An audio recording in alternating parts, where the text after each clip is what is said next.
Maliwanag sa atin kung ano ang mabuti at kung ano ang tama at kung ano ang banal. Kung minsan maaari ito'y nakakaligtaan, nakakalimutan o napapabayaan. At tayo bilang mga lingkod, bilang mga sumusunod, bilang mga nakikinig, nagdinilay at nagdarasal. Sa tuwing tayo nagsisimba, tayo ay natututo, tayo ay naitatama, na itutuwid sa ating kamalian. At kapag tayo ay umuuwi sa ating mga tahanan, ibinabahagi natin sa iba nating mahal sa buhay o miyembro ng pamilya yung turo at aral na sa atin ay itinuro at ibinahagi rin naman.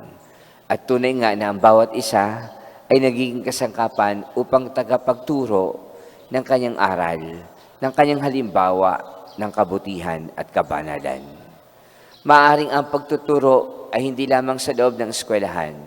Ang pagtuturo ay higit sa lahat sa ating simpleng pamumuhay. Tayo ay nagiging mabuting halimbawa, mabuting ehemplo, lalo na sa mga bata. Na kapag makita tayo na nagagalit, pag makita tayo na nag-aaway, pag makita tayo na nagiging maramot sa kapwa, pag nakita tayo na hindi nagsisimba at nagdarasal, maaaring baka ituring na nila ito ay isa sa mga tama at hindi na kanilang tinutularan at sinusundan.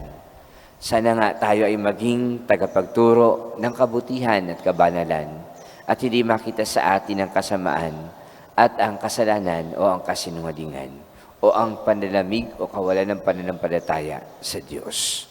Sa ating sama-samang panalangin, sa ating pagnilay, sa paglipas ng mga panahon at mga taon, ano na nga ba ang naibahagi mo? Ano na nga ba ang nai-contribute mo? Ano na nga ba ang naibigay mo?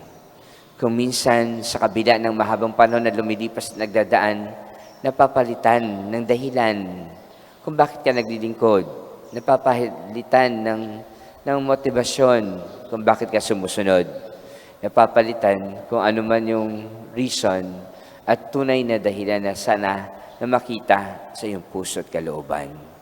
Hindi dahil sa pera lamang, hindi dahil sa material na bagay lamang, o hindi dahil lamang meron kang sariling interes sa iyong ginagawa, kundi sa kabila na ang puso mo'y malinis ang iyong hangarin, na ang Diyos ang iyong pinapupulit, pinasasalamatan. Sa kabila ng mga taong iyong pinaglilingkuran, sapagkat nais mong sila'y matuturin sa gawa ng kabutihan at kabanalan. Kaya kung minsan napupulaan, kung sino pa yung naglilingkod, siya yung pa yung hindi sumusunod. Kung sino pa yung lagi nagsisimba, siya yung hindi marunong makinig. Kung sino pa yung mayroong pagkakataon na sana ibahagi ang salita ng Diyos, siya pa yung umaayaw. Siya pa yung hindi nagbibigay ng oras at panahon. Siya pa yung tumatalikod at siya pa yung nagiging matigas ang ulo at sarado ang isip sa maraming bagay. Nawa, ito ay maging bahagi ng ating pagninilay na tunay nga na tayo sa ating pagsunod sa utos ng Diyos ay hindi maging pabigat sa ating kalooban, kundi sumusunod tayo na mayroong kagalakan, na may malinis na puso at kalooban at mayroong kapakumbabaan.